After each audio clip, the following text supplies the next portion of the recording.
Friday, Raya and the Last Dragon officially hit theaters and premiere access on Disney+, much like they did with Mulan back in September of last year.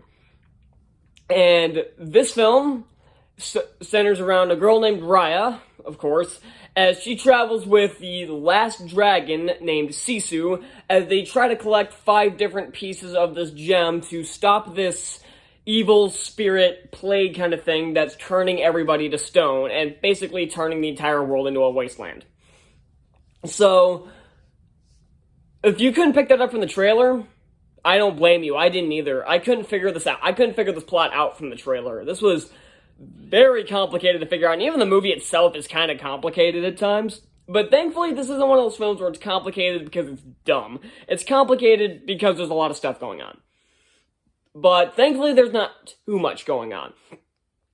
So, as you probably picked up from that little summary I just gave there, the majority of this film, actually the entire film, is a fetch quest.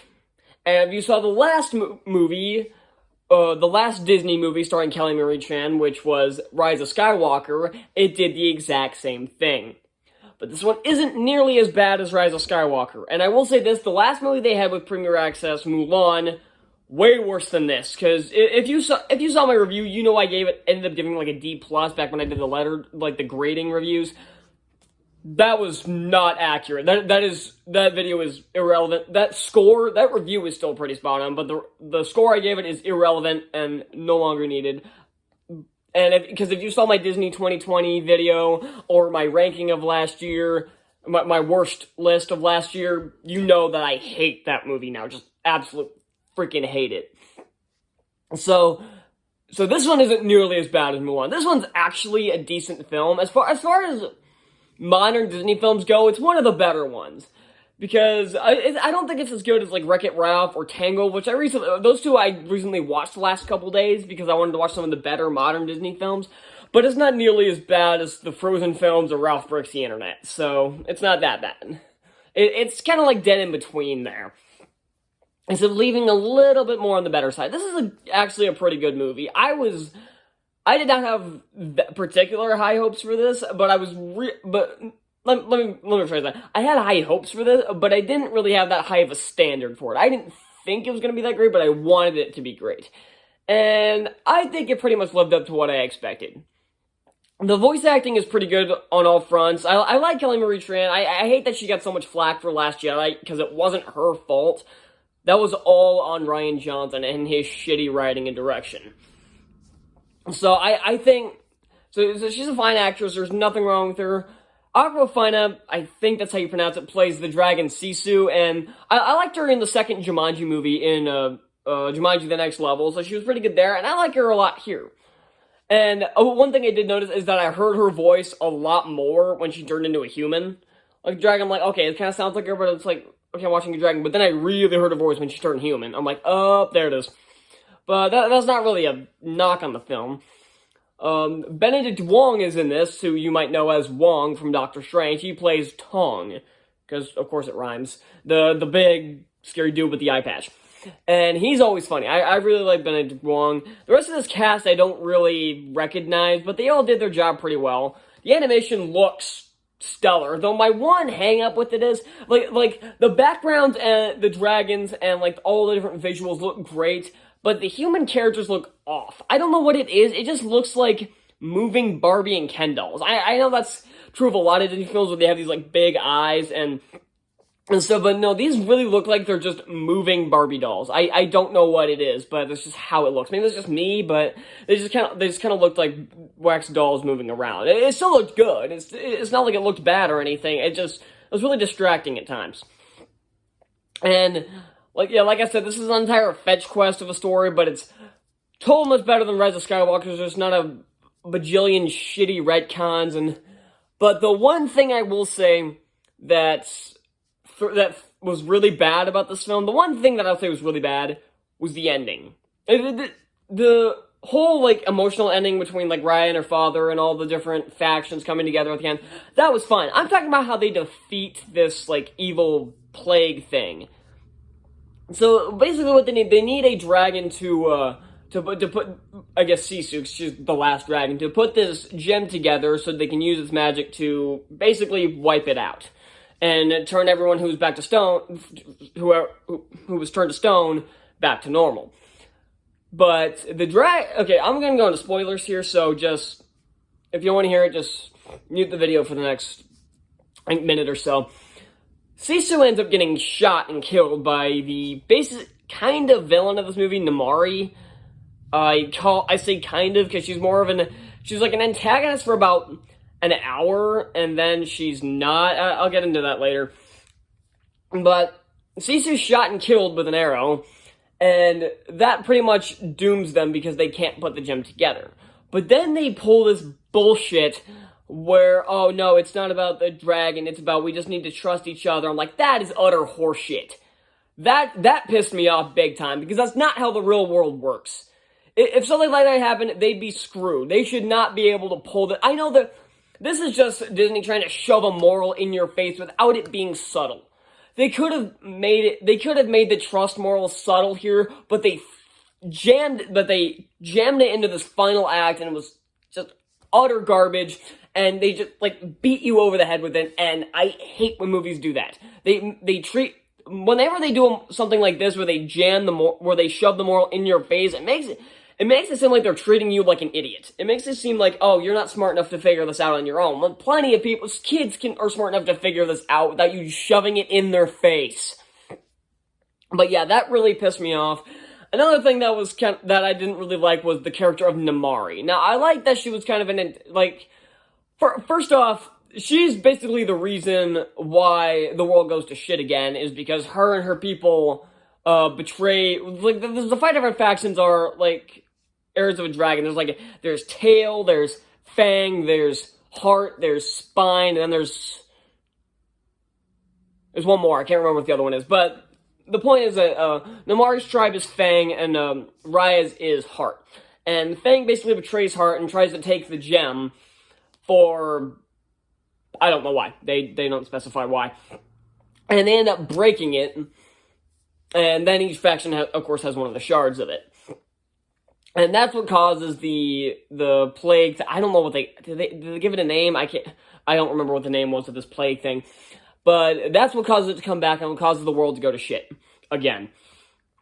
So, yeah, it's her damn fault and her people, but then they try to make her a sympathetic villain where they try to give her this stupid redemption arc, and I'm getting real sick of movies doing this, where they have to give the villains some sort of redemption. I'm like, once in a while, yeah, sure, it's a fine idea, but when every single movie, especially every freaking Disney movie's doing it nowadays, it just needs to stop. You know, as much as I hated Hans in Frozen, at least they didn't try to shove some stupid redemption arc for him.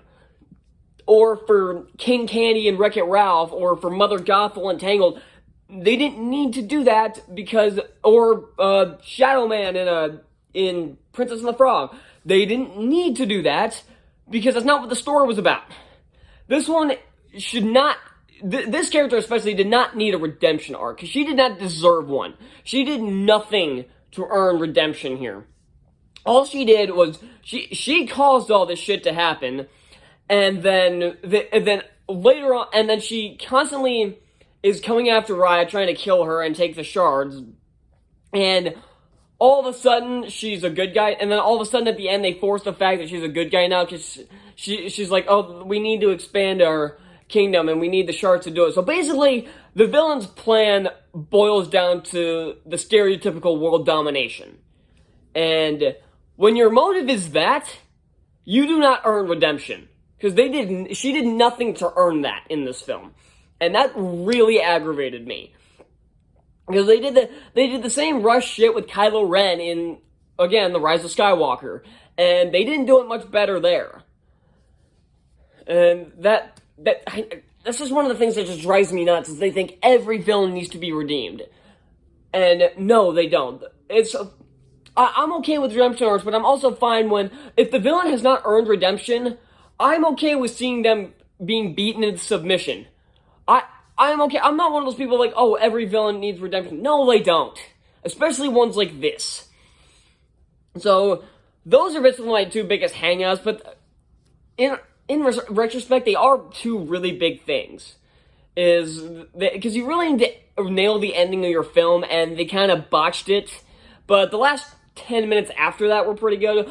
Although I will say, I know how to say that Sisu got shot and killed, which is why they couldn't put the gem back together, or where they thought they couldn't put the gem back together.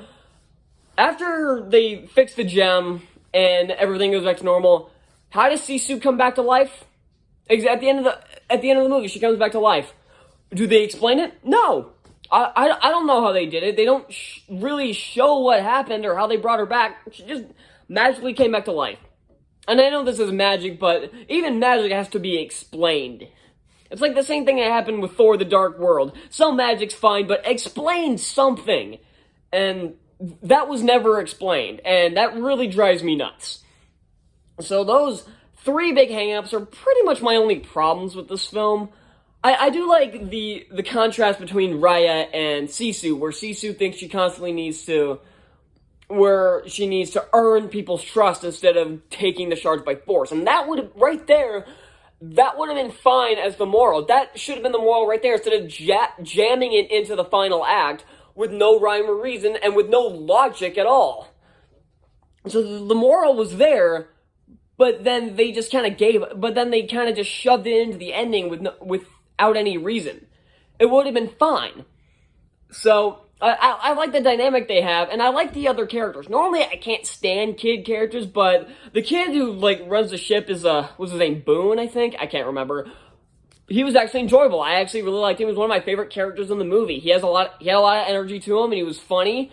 And one of those energies, not like those ADD type of kids. I guess he kind of is, but it's not the annoying part. And I really like Tong, the big guy with the eye patch, because they give all these people. Of course, they all have the tragic backstories where the kids' parents were taken, the little baby's parents were taken. At first, I thought that was dumb, where the baby takes the shards, but it ended up being okay. So the baby's parents got taken by the plague, Boone's parents got taken, and Tong, his entire village was taken. Giving them tragic backstories like this is nothing new, but it's done really well, because the characters have personality. If the characters don't have personality, then these backstories don't work. It's like the Beast in the live-action Beauty and the Beast. He has no personality, so why should I care? Here, these characters all have personality, so I actually care. And I like Raya.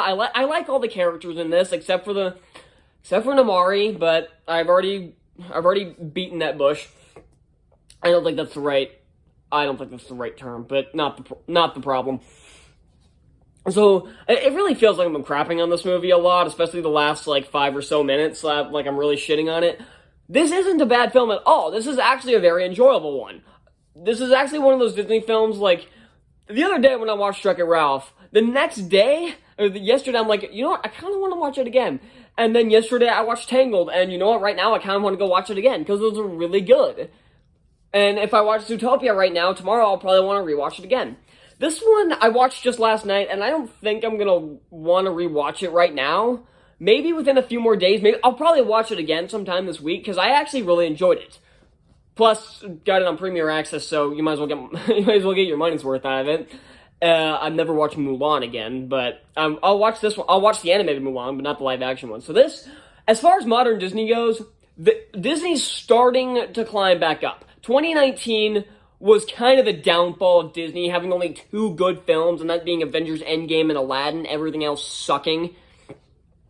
And then 2020, and then last year was utter nonsense, with 1 good film being Safety of all things, and then another Disney Plus original Magic Camp being alright, and the other one's just being varying degrees from meh to utter shit.